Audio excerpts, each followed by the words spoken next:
Welcome back and welcome aboard another Dude Tour. Today, we are at the Jose Aponte de la Torre Airport near Ceiba, Puerto Rico. On today's tour, we will be flying to the Luis Muñoz Marin International Airport, previously known as the Isla Verde International Airport. We are here today in Puerto Rico in the flight simulator to talk about an incident that happened here on New Year's Eve in 1972. We're here to delve into the life and legacy of a true baseball legend, Roberto Clemente. On New Year's Eve, 1972, Roberto Clemente, a revered baseball icon and humanitarian, tragically lost his life as well as 4 other people in a plane crash shortly after takeoff from San Juan. Before we begin, I'd like to remind everyone that while we're finding the locations here in Microsoft Flight Simulator, our intent is to discuss and reflect on the events, not to recreate any tragic events or crashes. Today, we are flying the Cessna 208B Grand Caravan here in the simulator. The aircraft that Roberto Clemente was flying in 1972 was a McDonnell Douglas DC-7. Let's get the aircraft started and ready to depart. Once we are airborne, we will discuss the events that happened that day.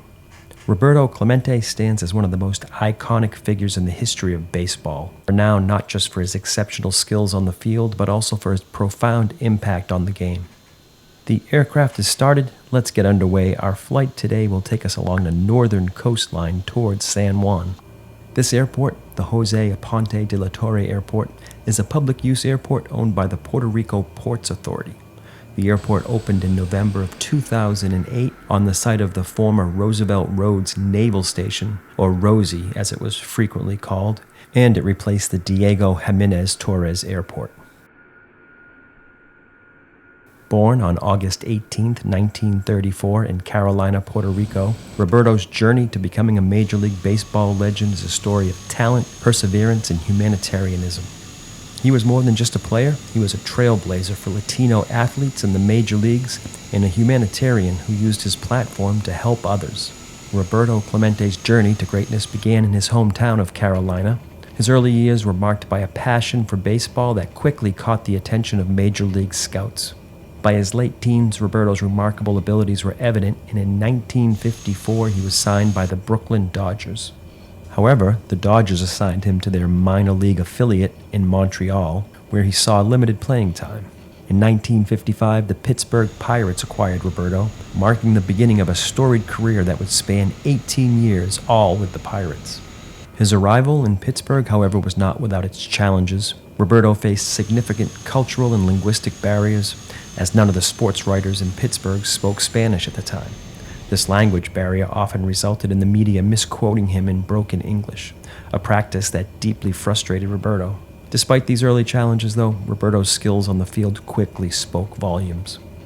His career with the Pittsburgh Pirates was marked by consistent excellence. Over the course of his 18-year career, he became one of the most formidable players in baseball, winning 12 Gold Glove awards for his defensive prowess, 4 batting titles, and leading the Pirates to 2 World Series championships.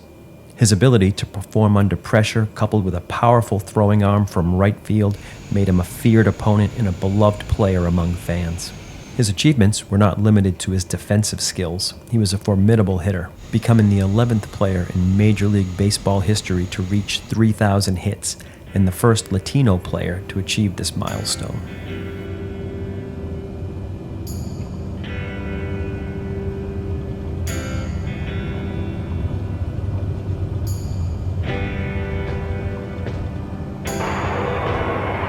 On the 0-1. Bobby hits a drive into the gap in the left center field. There she is. Just for a double.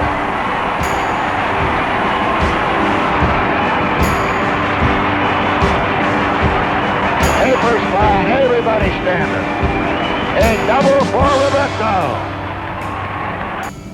And we have departed. As we ascend, you'll notice the landscapes of Ceiba giving way to the expanses of the Atlantic Ocean on our left and the lush mountains to our right. We'll be following the northern coastline towards San Juan, offering a great view and a chance to reflect on the life of Roberto Clemente. His accomplishment of reaching 3,000 hits, a feat that legends like Babe Ruth, Lou Gehrig, and Mickey Mantle had not achieved, solidified his status as one of the all-time greats. Roberto's skill set was not only limited to his physical abilities, his understanding of the game and his strategic mind made him an invaluable player and leader on the field.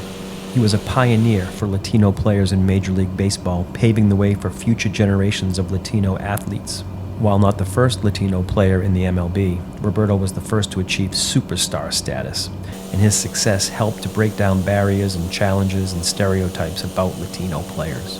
His career inspired a significant influx of Latino talent into the major leagues, fundamentally changing the landscape of the sport. Baseball historians say Roberto's impact on Latino players is comparable to that of Jackie Robinson's on African American players. On December 23, 1972, a devastating 6.2 magnitude earthquake struck Managua, the capital of Nicaragua. The disaster resulted in widespread destruction, leaving thousands dead and even more homeless. Roberto Clemente had a personal connection to Nicaragua, having managed the Puerto Rican national team in the Amateur World Series held there shortly before the earthquake. Moved by the tragedy, Roberto sprang into action. He organized relief efforts, collecting food, clothing, and medical supplies. However, reports emerged that corrupt officials in Nicaragua were intercepting the aid shipments and diverting them for personal gain. He was determined to ensure that the relief reached those in need. The momentum of the relief effort was such that when the last of these flights were ready to leave on December 30th, there was more cargo available than could be loaded. At this point, Roberto, who had gone to the airport to see the flight off, was approached by Arthur Rivera. Mr. Rivera introduced himself as the president of American Air Express Company, in that he had a cargo plane available which was capable of transporting the remaining relief material to Nicaragua. Roberto inspected the cargo plane and agreed on $4,000 as the charter fee to be paid upon return of the airplane to Puerto Rico. Arthur Rivera was to supply the crew and the fuel for the trip. The aircraft used for this flight was a McDonnell Douglas DC-7, a four-engine transport plane that had been recently acquired by the charter company that had bought the old DC-7 to go along with a DC-3 that they operated to haul cargo in the Caribbean. Apparently, the plane was in such bad shape that people familiar with the company wondered why they had bothered to purchase it.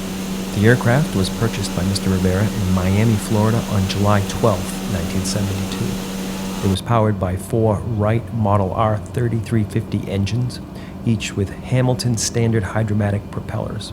The maximum gross takeoff weight allowable for a DC-7 is around 144,000 pounds, provided certain circumstances such as runway length. During its acquisition flight from Miami to Puerto Rico in September of 1972, while Mr. Rivera was taxiing the airplane at the San Juan International Airport, there was a loss of hydraulic power, causing a malfunctioning of the brakes and the steering systems. As a result, the airplane went off the apron into a water-filled concrete ditch. Prior to hitting the ditch, power was shut off to the engines, but nevertheless, the blades in engine number 2 and engine number 3 hit a hard object before coming to a stop. An inspection noted the damage caused to the aircraft was a blown starboard outboard main and nose tires, damage to number 2 and number 3 engine propellers, starboard landing gear and hydraulic lines and brackets broken, and the number 3 engine cooler scoop damaged. This incident came to the attention of an FAA airworthiness inspector, Juan Villafañe, who was at the airport on other matters. When he questioned Mr. Rivera concerning his intentions regarding the damage to his aircraft, Mr. Rivera indicated that he would carry out all the necessary repairs. Mr. Villafañe took no further action at the time. In the days that followed, repairs were performed by Francisco Mateus, who would later be on the flight that crashed, and Rafael Delgado Cintron, both of whom were airframe and power plant mechanics certified by the FAA. The damaged propellers were replaced by new ones, and the engines were then run for 3 hours to test their operation. Both number 2 and number 3 engines operated within the permissible limits, and there was no indication of engine failure or malfunction. The aircraft then was placed back into service. We are now approaching San Juan, the capital city of Puerto Rico, and below us lies a tapestry of historical forts, colorful colonial buildings, and modern architecture. On December 31, 1972, the aircraft was loaded with approximately 10,000 pounds of cargo, food, medical supplies, and clothing. Witnesses noted that the plane appeared to be overloaded, with cargo filling the main cabin and even the aisles. Mr. Rivera hired Jerry Hill as the pilot in command of the flight. Mr. Hill held an airline transport pilot certificate issued by the FAA with type ratings in DC-4, DC-6, DC-7, and C-46 aircraft, and he had approximately 12,440 hours of flying time, which approximately 3,000 hours were in the DC-7 aircraft, with 2,000 hours as a pilot in command. He had last flown a DC-7 as pilot in command on November 10, 1972. Mr. Rivera decided to assume the duties of co-pilot for the flight. He held a commercial pilot certificate with an instrument rating and single and multi-engine airplane rating issued by the FAA and a type rating for the Douglas DC-3 aircraft. Mr. Rivera had approximately 1,900 hours of flying time, of which approximately 6 hours had been in a DC-7 type airplane. He was not certified by the FAA to perform duties as a co-pilot in this type of aircraft. Mr. Rivera attempted to seek the services of a flight engineer to accompany the flight, but was unable to do so. Regulations required a certified flight engineer for DC-7 operations, but a mechanic, Francisco Mateus, was assigned as the engineer, although he wasn't qualified for this role. Alongside Roberto on this flight was Angel Lozano, a sports writer and a close friend of Roberto's.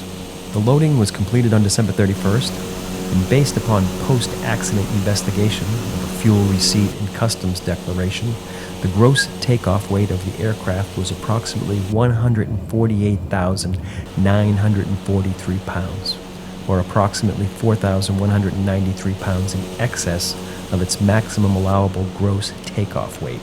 On that evening, the DC-7 taxied to runway 7 at the airport. The night was clear but moonless, providing limited visual references outside the aircraft. Before takeoff, pilots typically perform an engine run-up to check that all systems are functioning correctly. Given that the DC-7's recent maintenance issues, this step was crucial.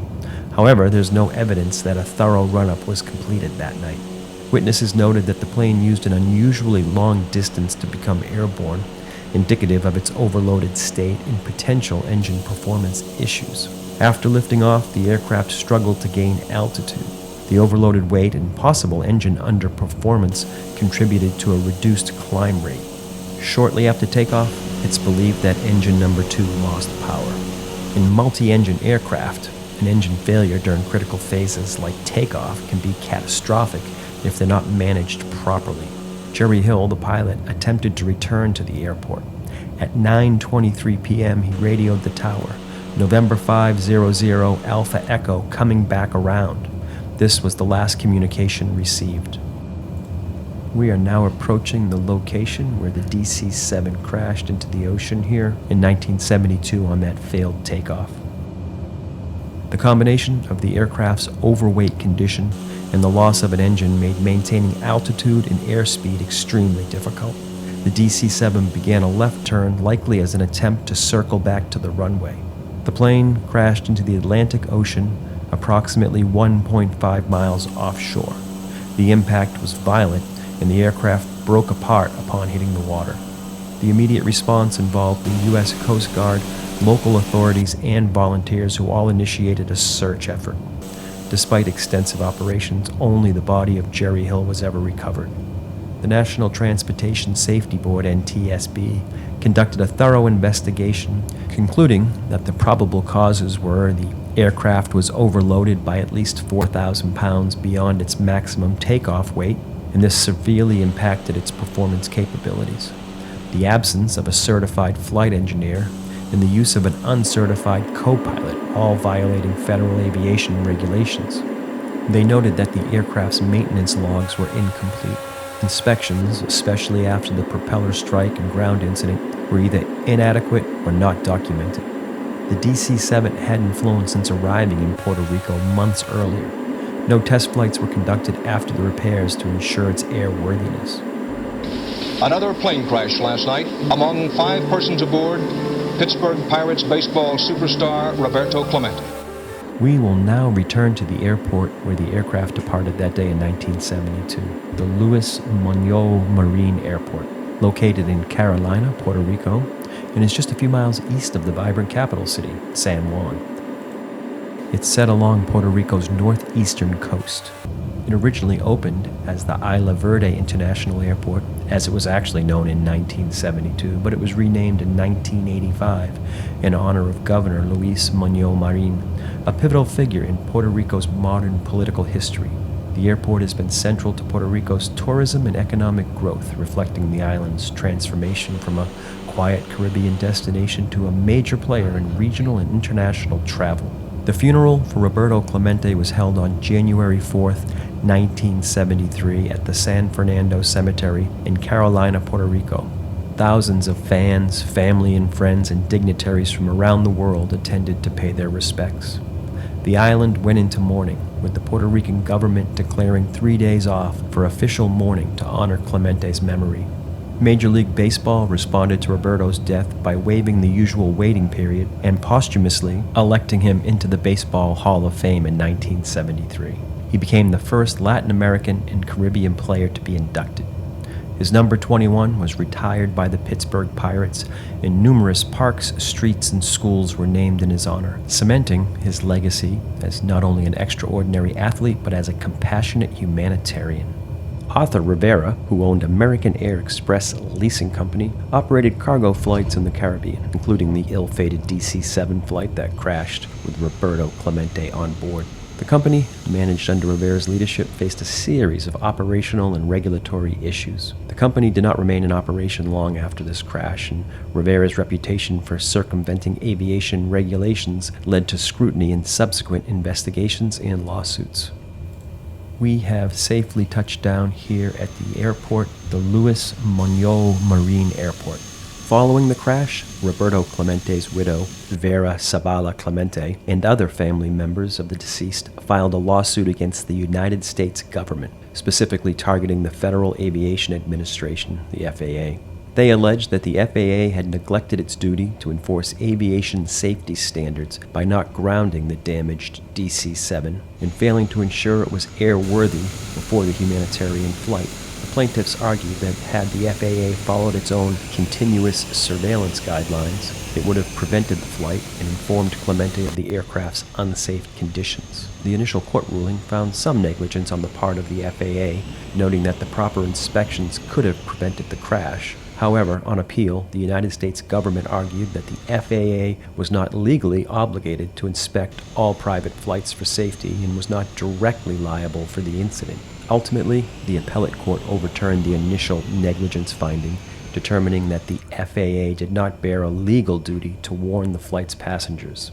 After Roberto Clemente's tragic death in 1972, his wife Vera and their 3 sons, Roberto Jr., Luis, and Roberto Enrique, dedicated themselves to preserving his legacy and continuing his humanitarian work.